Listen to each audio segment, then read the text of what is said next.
إذا زلزلت الأرض زلزالها وأخرجت الأرض أثقالها وقال الإنسان ما لها يومئذ تحدث أخبارها بأن ربك أوحى لها يومئذ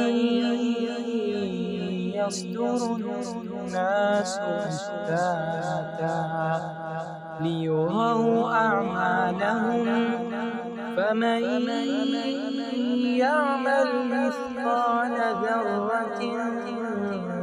خيرا يره ومن يعمل مثقال ذرة شرا يره.